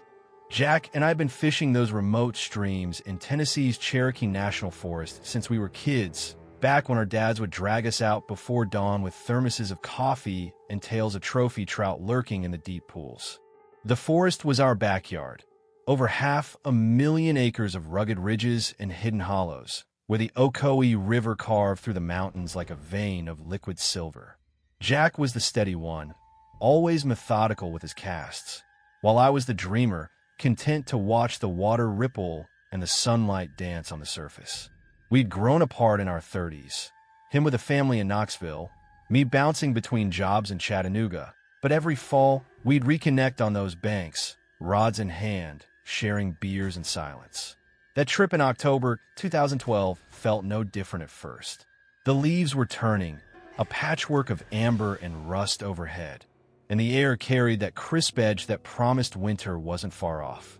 Gonna be a good one, Jack said as we parked the truck at a pull-off near the Hiwassee River tributary, a lesser-known stream that wound deep into the wilderness, far from the rafting crowds. We grabbed our gear, waders, vests stuffed with flies, coolers for the catch, and hiked in a mile or so, the path narrowing to a faint deer trail flanked by dense laurel thickets. The stream was quiet that morning, murmuring softly over smooth stones, the water clear enough to see the gravel bed below. Sunlight dappled the surface in shifting patterns, like gold flecks in a miner's pan. We set up at a bend where the current slowed into a wide pool, perfect for brown trout hiding in the eddies. Jack waded in first, his line whipping out in graceful arcs, the fly landing with barely a ripple. I stayed on the bank, rigging my rod, watching him work the water. "Feel that pull?" he called back, grinning. "She's alive today." We bantered lightly about his kids' soccer games, my latest failed date, the forest enveloping us in its hush. Birds called sporadically from the canopy, and every so often a leaf would drift down, spinning lazily to the stream. The isolation was part of the appeal. No cell signal, no distractions, just the rhythm of cast and retrieve. Jack moved deeper, the water rising to his thighs, untangling a snag on his line. "Got a fighter here," he muttered, reeling slowly. I looked away for a moment, tying on a new fly, scanning the opposite bank for signs of rising fish, and when I glanced back, he was gone. No splash, no shout, just the ripple from his last cast fading to stillness, the stream murmuring on as if nothing had changed. My heart stuttered, a cold trickled down my spine. "Jack!" I called, voice cracking the quiet. The water looked the same, dappled, serene, but empty where he'd stood. I scanned the surface, expecting him to pop up laughing, maybe having slipped under for a joke. But seconds stretched, the current undisturbed. Panic surged, hot and urgent. I plunged in, waders filling with chill water, sloshing toward the spot. "Jack, where are you?" The stream bed was uneven, rocks slick underfoot, but I reached the pool's center, arms sweeping the depths. Nothing, no body, no bubbles, just the gentle tug of the flow. I dove under, eyes stinging in the cold, peering through the murk, but visibility was only a few feet, shadowy logs and swaying weeds. Surfacing, gasping, I shouted again, voice echoing off the ridges, but the forest absorbed it, indifferent. His rod was gone too, vanished with him. I scrambled to the banks, checking eddies and overhangs, thorns from the laurel scratching my hands. The sunlight still danced mockingly on the water, the murmur, now sounding like a low chuckle. How could he just disappear? Mid-cast, no struggle. It didn't make sense. Hours blurred as I searched alone, hiking up and downstream, calling until my throat rasped. The trail back to the truck felt longer, the woods closing in, branches brushing like fingers.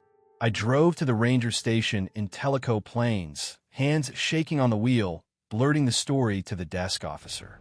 He was right there, then gone. Then mobilized quick, rangers, volunteers, even calling in divers from the TVA.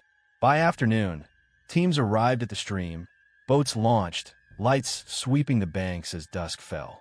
I led them to the spot, the water now shadowed, its murmur sinister in the fading light. Divers suited up, plunging into the pool, their bubbles breaking the surface like breaths. They probed for hours, flashlights cutting through the gloom, but found nothing. No body, no gear. Current's tricky here, the lead diver said, surfacing with a shake of his head. Could have pulled him under a ledge. But no signs of that. No disturbed silt, no snags. We camped nearby that night, fires crackling against the chill, rangers sharing coffee. Whispers started then, locals from riverside cabins joining the talk. These streams have undercurrents, an old fisherman muttered, eyes distant. Pull you into hidden caverns, old mining floods from the copper days. Folks go in, don't come out. He spoke of others vanished over the years, bodies never recovered, the waters guarding their prizes jealously. The search stretched into days, helicopters buzzing low over the canopy, their rotors thumping like a frantic heartbeat. Ground teams combed the banks for miles, dogs sniffing eagerly at first, then whining confused when the scent ended at the water's edge. I joined every outing, waders on, plunging back into the stream, hoping for a glimpse, a boot, a vest, anything. The dread settled slow, like sediment clouding the water, a muted horror that gnawed at the edges of hope. Strange details piled up. A ranger found Jack's rod days later, snagged on a submerged log downstream. Line still taut, as if mid-reel. How had it traveled without him? No fingerprints, but his no damage. Whispers from the cabins grew, tales of feral people along the remote stretches, descendants of moonshiners who'd gone wild, living in caves by the water, watching fishermen from the shadows. They take what they need, a woman said, her cabin lit by kerosene. Gear, sometimes more. I dismissed it, clinging to logic, maybe a sudden cramp, a hidden drop-off, but doubt crept in. Nights by the fire, I'd hear the streams murmur, almost like voices underwater, calling faintly. Was it Jack? Oh, my mind cracking. Weeks passed, divers probing deeper pools, even draining sections with pumps, but the forest yielded nothing. Media trickled in, local news crews filming the site, headlines reading angler vanishes in Cherokee waters. Jack's wife and kids arrived, faces pale, hugging me as if I held answers. He loved this place, she whispered, staring at the stream. We scattered his photo, smiling, rod in hand, on flyers pinned to trailheads. The official line shifted to recovery, then presumption, accidental drowning, body lost to the currents. But no closure, just a void. Family gatherings turned somber, his absence a shadow over holidays. I quit fishing for a while, the babble of any brook twisting my gut. Work suffered. I'd zone out, replaying that moment. Looking away, the ripples fading. Dreams haunted me, wading endless streams, hearing his voice bubble up, but diving down to empty depths. Years on, I'm in my 50s, kids of my own who eye the rods in the garage warily. I return to that stream every fall, alone, sitting on the bank where we started. The water murmurs still, sunlight dappled just the same, leaves drifting down like forgotten lures. Once in the quiet, I found a fly hook embedded in the mud, his pattern rusted but unmistakable. How? The rangers had scoured there. As I held it, the current seemed to whisper, low and insistent, pulling at something inside. Jack's absence echoes in every babble I encounter, a lingering sorrow that the Appalachians' waters hold tight. Did the undercurrents claim him? Or something watching from the caverns, feral and unseen? The dread settles like silt, muted but ever-present, and I wonder if one day, mid-cast, it'll pull me under too, into the hidden prizes below. Story 9. Rita and I had spent summers in the Kentucky hills since we were kids, our family cabin tucked against the edge of the Daniel Boone National Forest like it was trying to hide. The place belonged to our grandparents, a weathered two-room structure with a tin roof and a porch that overlooked a steep drop into the hollows. Back then, we'd run wild down those trails, chasing fireflies and daring each other to venture deeper into the woods where the trees grew thick and the light barely reached the ground. Rita was always the bolder one, 3 years older, with a laugh that echoed off the ridges and a way of making the scariest stories sound like adventures. By the time we were in our 20s, life had pulled us apart. Her in Louisville with a teaching job, me drifting between construction gigs in Lexington. But every few years, we'd meet back at the cabin, chasing that old feeling of freedom.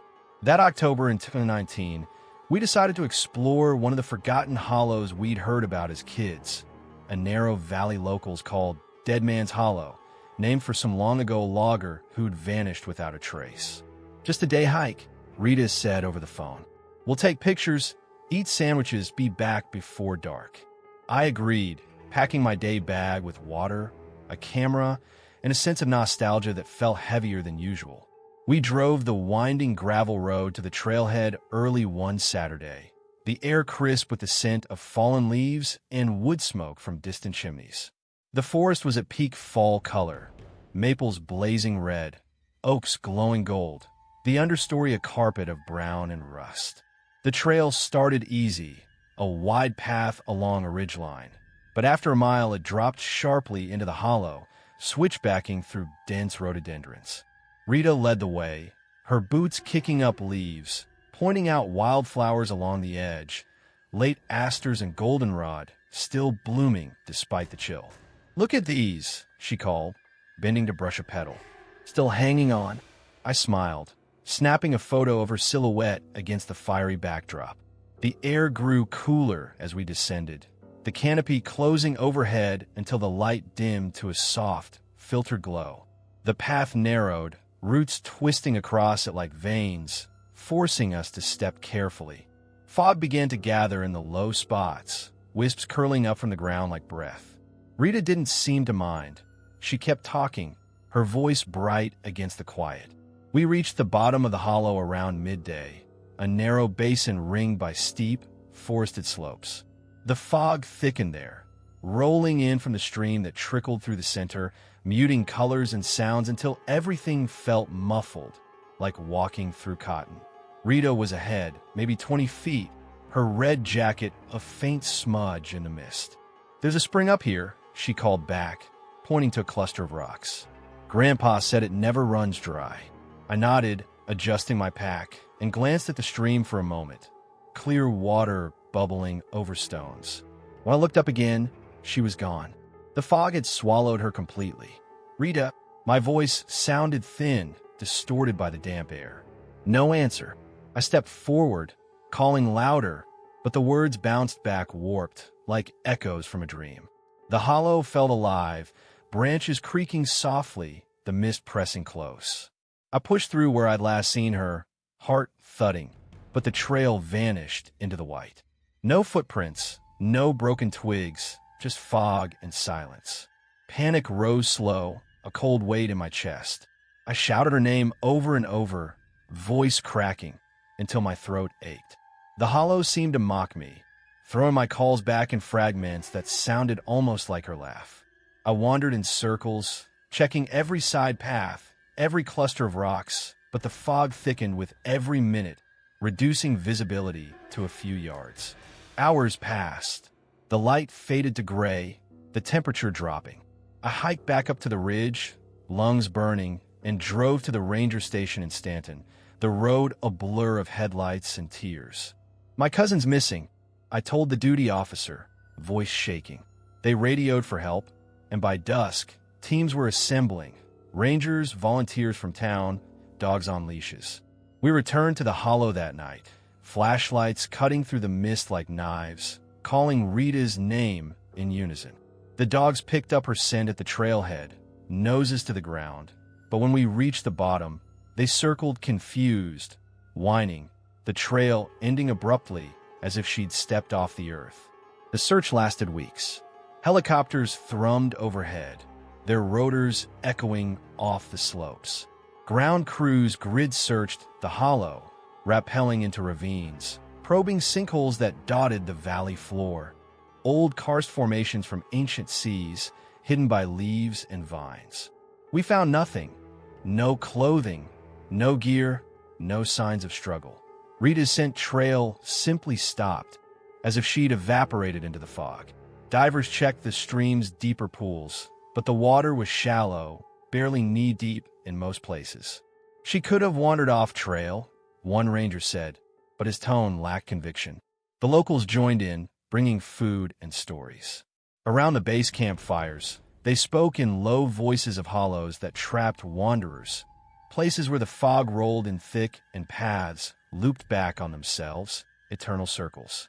Old-timers used to say the hollows remember, an elderly woman told me, her hands wrapped around a thermos. They hold on to folks who don't respect them. She mentioned feral families living deep in the backcountry, descendants of miners and moonshiners who'd retreated into the wilds generations ago. They don't like company, she said. Watch from the edges, wait for the mist to hide their work. Strange things happened during the search. One volunteer swore he heard Rita's voice, faint, calling for help. But when we followed, the sound led us in circles, always just out of reach. Another found a small stone cairn near the spring, freshly built, with Rita's scarf draped over it like an offering. The fabric was damp, as if left in the fog for hours, but no tracks led to or from the spot. The dread built slowly, a suffocating blanket over every memory of that day. The hollow felt like a threshold, places in Appalachia where the world thins, where you step through and don't come back the same. Rita's family arrived, her parents from Lexington, her sister flying in from Atlanta, their faces hollow with grief. We walked the trail together, her mother clutching a photo, whispering prayers.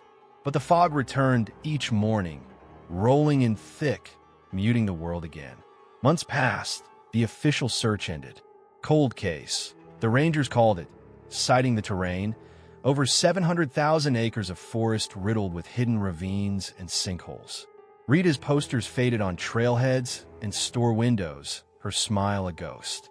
I couldn't stay away.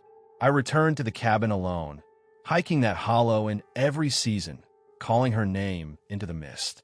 The fog always came, thick and silent, wrapping the valley like a shroud. Once, deep in the hollow on a still afternoon, I heard it, a faint voice distorted, almost like hers, saying my name. I followed, pushing through the brush, but the sound looped, leading me back to the spring. There, half buried in leaves, was a single earring, Rita's, the one she'd worn that day. My hand shook as I picked it up. The fog thickened around me, the hollow pressing close. I stood there, listening to the creak of branches, the distant murmur of the stream, and felt the quiet dread settle deeper. Years later, I still go back. The cabin is mine now, the family too broken to keep it. I sit on the porch at dusk, watching the mist rise from the hollow below. The colors change with the seasons, but the fog remains, eternal, patient. Sometimes when the wind is right, I hear whispers in it, faint and mocking. Is Rita still down there, caught in some endless loop? Or did the hollow take her, folding her into its secrets? The questions linger like sediment in still water, stirring unease that never settles. These places in Appalachia are thresholds to the unknown, and once you cross them, there's no guarantee you'll find your way back. I stand at the edge of the trail, sometimes, fog rolling up the slope, and feel the pull, subtle, insistent. One day, I might step down into it again, chasing that voice, wondering if the hollow will claim me too. Story 10. Paul and I have been neighbors for almost a decade in the quiet outskirts of Troy, North Carolina, where the Uwharrie National Forest pressed right up against the backyards like an uninvited guest. He was the kind of man who kept to himself, retired from a mill, lived alone in a small brick house with a porch light that burned all night. We'd wave across the fence, share a beer on hot evenings, talk about the weather or the deer that raided our gardens. Paul loved the woods more than most. He'd hike the trails in the Uwharrie every evening at twilight, said it cleared his head after a day of too much silence. Best time to be out there, he'd tell me, when the lights just going and the shadows start moving. I never joined him. Work kept me late, and I preferred the daylight, but I'd see him head out with his old flashlight and a worn trail map tucked in his vest pocket. He knew those paths like the lines on his own hands, or so I thought. That particular evening in late October 2017 started no different. The sky was bruised purple, the air carrying the sharp bite of coming frost. I was on my porch, nursing a coffee, when Paul walked by, flashlight beam bouncing ahead of him. Heading to the Pinnacle Trail, he called over. Might go a little deeper tonight. Moon's full. I waved him off, watched him disappear down the dirt road toward the trailhead. The forest swallowed him quick, the trees closing like a curtain. I didn't think much of it.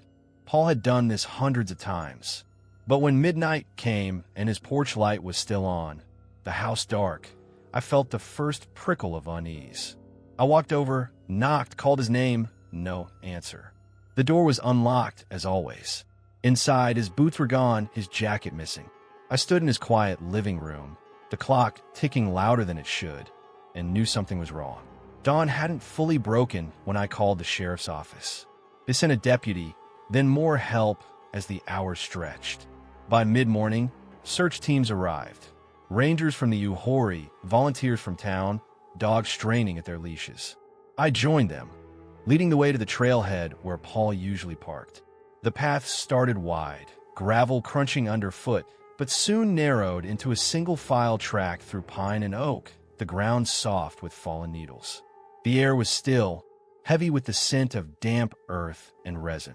We called his name in waves, voices echoing off the ridges, but the woods answered only with silence. Around noon, one of the rangers found his trail map, crumpled and discarded near a fork in the path, as if he'd paused, studied it, then tossed it aside in frustration or confusion. The paper was damp, ink smudged, but his handwriting marked the route. Pinnacle Overlook, then back. The fork wasn't on any official map, just a faint game trail veering off into denser woods. He must have taken it, the ranger said, folding the map carefully. But why leave this? We pushed deeper. The trees grew closer, branches interlacing overhead until the daylight filtered to a dim, green-tinted glow. Shadows stretched long, even in the afternoon. The forest floor a carpet of brown leaves that hid roots and rocks. Every snap of a twig sounded sharp, amplified by the quiet. I kept thinking Paul would step out from behind a trunk, laughing at the fuss. But the hours wore on, and the dread settled in slow, like fog creeping up from the valleys. The dogs lost his scent at the fork, circling confused, noses to the ground, then whining as if the trail had simply ended. No footprints, no broken branches, no scraps of clothing. Just the crumpled map and the unsettling quiet that pressed against my ears. As night fell, we set up camp near the trailhead. Lanterns hung in trees, generators humming, coffee brewing in pots over propane flames. The searchers shared stories in low voices. Folks who'd gone missing in the Uwharrie over the years, never found. These woods have hidden paths, an older ranger said, staring into the fire. Old logging trails, Indian routes, some of them don't show on maps. You take the wrong one at dusk, and it leads nowhere. He spoke of unseen paths, trails that appeared only in twilight, deceptive forks that lured hikers off the main route and into oblivion. Locals whispered about feral families living deep in the backcountry, descendants of loggers and miners who'd retreated into the wilds after the timber dried up, surviving on what the forest gave. They don't like strangers, he added. Watch from the trees, wait for the light to fade. I tried to laugh it off, but the words stuck, burrowing under my skin. The next days blurred into a grim routine. Helicopters thrummed overhead, their spotlights sweeping the canopy at night. Ground teams pushed deeper, hacking through underbrush, rappelling into ravines where the forest floor dropped away into darkness. We found nothing. No sign of Paul. No wallet, no flashlight, no body. The quiet grew oppressive, every rustle of leaves making us freeze, every distant snap sending pulses racing. One evening, as the sun dipped, I stood alone at the fork, staring down the faint path Paul must have taken. The woods felt watchful, shadows lengthening like fingers reaching across the trail. I swore I saw movement, a silhouette slipping between trees, too quick to identify. I called out, but the sound died quick, swallowed by the dusk. The dread was insidious, eroding hope like water over stone. Paul was gone, taken by the twilight's deceptive embrace. Weeks turned to months. The search scaled back, then stopped. The sheriff's office labeled it a cold case. Presumed lost, possible disorientation, body likely in a ravine or sinkhole. Paul's house stood empty, porch light still burning, a silent vigil. His sister came down from Charlotte to clear it out, but she left most things untouched, as if he might walk back in any day. I kept his trail map, folded in my desk drawer, a reminder of that crumpled paper found in the woods. The neighborhood felt quieter without him. No more waves across the fence, no more evening hikes. I started walking the trails myself, flashlight in hand, retracing his steps at twilight. The forest never felt the same. The shadows moved differently, the quiet heavier. Once, deep in the pines, I found a small cairn of stones near the fork, 3 rocks stacked neatly, as if someone had placed them there recently. No sign of Paul, but the sight chilled me. Who had built it? Why? Years have passed, but I still go back. Every October, when the light fades early and the air turns crisp, I hike to that fork, stand in the gathering dusk, and listen. The woods hold their breath, branches creaking like old bones. Sometimes I hear footsteps, soft, deliberate, circling just out of sight. I call Paul's name, but only echoes return, warped and distant. The dread lingers, a quiet sorrow that seeps into every crevice of my days. Paul's disappearance hangs like fading light, unresolved, unexplainable. The Uwharrie keeps its secrets, its unseen paths leading to places where people vanish without trace. And on those twilight hikes, when the shadows stretch long and the forest watches, I wonder if one evening I'll take the wrong fork, follow the deceptive embrace, and step into the oblivion that claimed him. The quiet waits, patient and endless, and the woods never forget. Story 11. Elena and I had planned that weekend in the Chattahoochee National Forest for months. It was supposed to be our quiet celebration. A year since we got engaged, just the two of us under the stars in a place far from the noise of Atlanta. She'd picked the spot herself, an overlook off the Ben and Mackay Trail, a rocky outcrop high above the valleys where the sky opened wide and the light pollution vanished. "We'll see the Milky Way like never before," she'd said, eyes bright as she packed the cooler with sandwiches and a bottle of red wine. I loved her enthusiasm. It was the thing that had drawn me to her from the start. Elena was fearless in her way, curious, always chasing the next view, the next moment. I was the cautious one, double-checking gear, mapping routes, but with her, I learned to let go a little.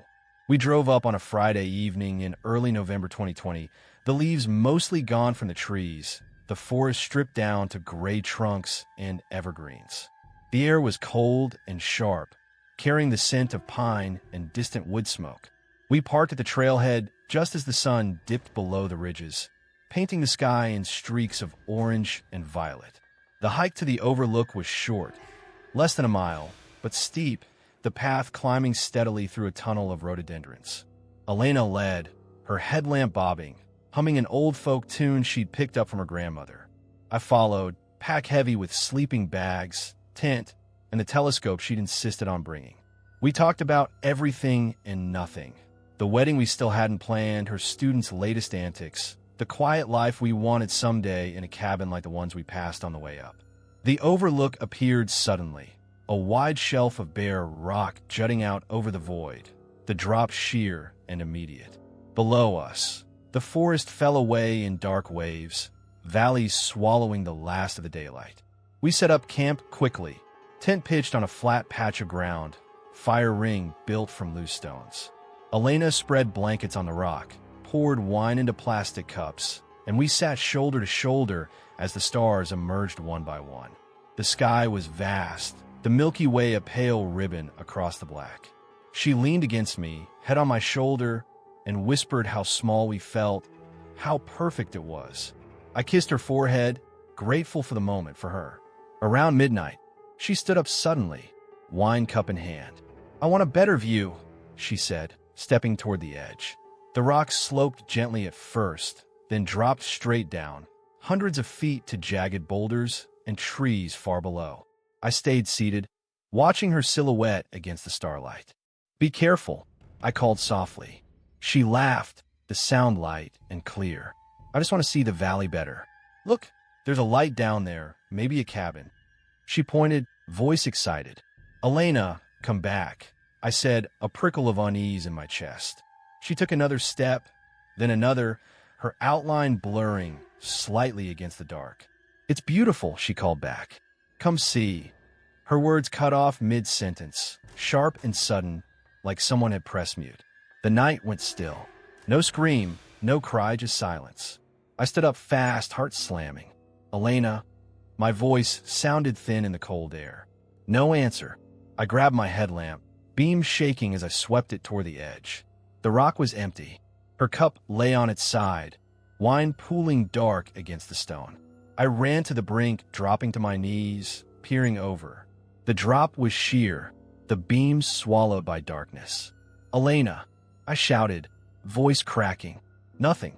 No sound from below, no movement. The wind picked up, cold and sudden, carrying only the rustle of distant pines.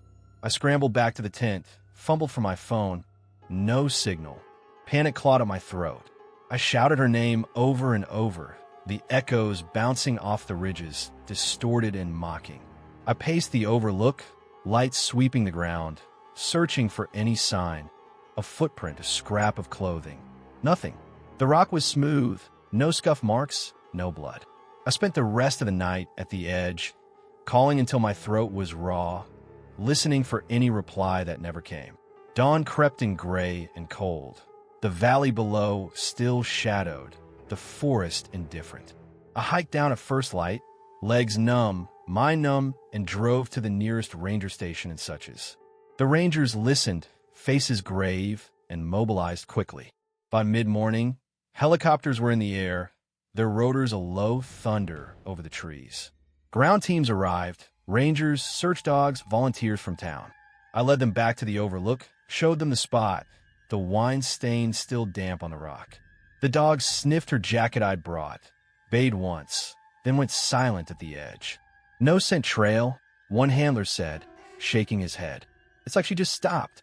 Divers rappelled down the face, probing the base, but the rocks were clean, no body, no gear. The search went on for days. Grids through the underbrush, spotlights at night, drones scanning the canopy. Nothing. The overlook guarded its secrets, the stone unyielding. Strange things began to surface. One night, camped near the trailhead, I heard it, a faint echo of Elena's voice, calling my name, carried on the wind. It sounded exactly like her, excited, mid-sentence, then cut off. I bolted upright in my sleeping bag, heart racing, but the sound faded. The others heard it too, searchers waking, heads cocked, faces pale. Wind through the rocks, a ranger said, but he didn't meet my eyes. Another volunteer found a small pile of stones near the overlook, arranged in a rough circle, fresh as if placed that day. No one claimed it. Locals whispered about the old trails, places where people slipped away, drawn by something unseen. The mountains call, an elderly woman told me at a gas station, her voice low. Sometimes they answer back. The official search ended after 2 weeks. Accidental fall, they concluded, though no body was recovered. Elena's parents arrived, faces hollow, clinging to me as if I had answers. We held a memorial at the overlook, scattering flowers over the edge, the wind carrying petals down into the void. I stood there long after they left, staring into the drop, feeling the chasm in my chest mirror the one below. Years have passed, but I return every November alone. The overlook hasn't changed. The rock still juts out, the valley still falls away. I sit on the blanket we used that night, the wine-stained long faded, and wait for the stars. When the wind rises, I hear her voice again, faint, excited, cutting off mid-word. I call back, but the echo only mocks me. The quiet dread never leaves, a hollow ache that widens with every unanswered night. Elena's fate remains etched in those unyielding stones, a mystery the mountains keep. I wonder if she stepped too close, if something pulled her over, or if the overlook simply opened, claimed her, and closed again without a trace. The wind carries her call, faint and endless, and I listen, knowing I'll never hear the end of it. Let's move to the last story. I remember the day David disappeared like it was carved into the bark of those old oaks. every detail sharp, every moment heavy with the kind of regret that settles in your bones and never quite leaves. It was late August 2014, the Allegheny National Forest still green and thick with summer, the air warm and humming with cicadas. We'd driven up from Pittsburgh for a long weekend, just the three of us, me, my wife Sarah, and our 6-year-old son David. The cabin we rented was small, tucked along a dirt road near the Clarion River, but felt like home the moment we stepped inside. David loved it. He ran circles around the porch, laughing at the way the boards creaked, begging to explore the woods behind the place. "There's deer, Dad," he kept saying, eyes wide. "Big ones, like in the pictures." We promised him a picnic the next day, somewhere quiet where he could run and we could all breathe. The Allegheny was vast, over 500,000 acres of ridges and hollows, and we figured a little adventure would do us good after a long year. The morning was bright, the sky clear except for a few high clouds. We packed sandwiches, juice boxes, a blanket, and David's favorite toy, a small red truck he carried everywhere. Sarah had made potato salad. I brought the cooler. We drove a few miles to a trailhead we'd found on a map, a spot called Whispering Glade on the old Forest Service signs. The name sounded peaceful, and the trail was short, only a mile or so, leading to a small clearing ringed by beech and maple trees. Perfect for a picnic, we thought. David skipped ahead, truck in hand, pointing at every bird and leaf. "Look, Mom, a butterfly." Sarah smiled, squeezing my hand. "He's happy," she whispered. I nodded, feeling the knot of everyday worries loosen just a little. We reached the glade around noon. It was beautiful, grass soft and green, sunlight filtering through the canopy in golden patches, a small stream gurgling at the far edge. We spread the blanket, unpacked the food, and let David play. He chased the butterfly for a while, then sat with us to eat. After lunch, he wandered a few feet away, rolling his truck through the grass. Sarah and I sat back to back, talking about nothing important, work, bills, maybe taking him to the zoo next month. The forest felt calm, almost sleepy. Then David stood up suddenly. "Dad, a deer!" He pointed toward the tree line. Sure enough, a white-tailed doe stood there, ears flicking, watching us with those big dark eyes. David gasped, delighted. "I'm going to see it closer." Before we could stop him, he bolted toward the deer, laughter trailing behind him like music. The doe turned and bounded into the trees. David followed, still laughing, disappearing into the underbrush. We called after him, "David, come back." But his voice faded quickly, swallowed by the forest. Sarah stood up first, brushing crumbs from her shirt. "He's just playing," she said, but her voice trembled. I got up too, calling his name, walking toward where he'd gone. The glade was small. He couldn't have gone far. But when we reached the tree line, he was gone. No red truck on the ground, no broken twigs, no sign he'd been there at all. The laughter had stopped. The forest was silent. Panic came fast. We shouted his name, voices cracking, pushing through the underbrush, thorns tearing at our clothes. "David, answer us." Nothing. I ran deeper, heart pounding, scanning every shadow. Sarah stayed near the glade, calling until her voice went hoarse. I circled back, checked the stream, the far side of the clearing. Nothing. His toy truck lay on the blanket where he'd left it, untouched. That small red truck, sitting there like he'd just stepped away for a second, broke something inside me. We searched for hours, the sun dropping lower, shadows lengthening across the grass. The glade's seclusion, once peaceful, now felt mocking. Too quiet, too hidden. We drove to the ranger station in Warren, hands shaking on the wheel. The rangers listened, faces grim, and mobilized quickly. By dusk, teams were in the field, flashlights sweeping the trees, dogs barking, helicopters thumping overhead. Sarah and I stayed at the glade, holding each other, calling his name into the dark. The forest gave nothing back. That first night was the longest of my life. We sat on the blanket, wrapped in emergency blankets, listening to the searchers move through the woods. Every rustle made us jump. Every silence made us ache. The search lasted weeks. Ground teams combed miles of terrain, rappelling into ravines, probing sinkholes, dragging the nearby streams. Helicopters scanned the canopy with infrared, but the trees were too thick.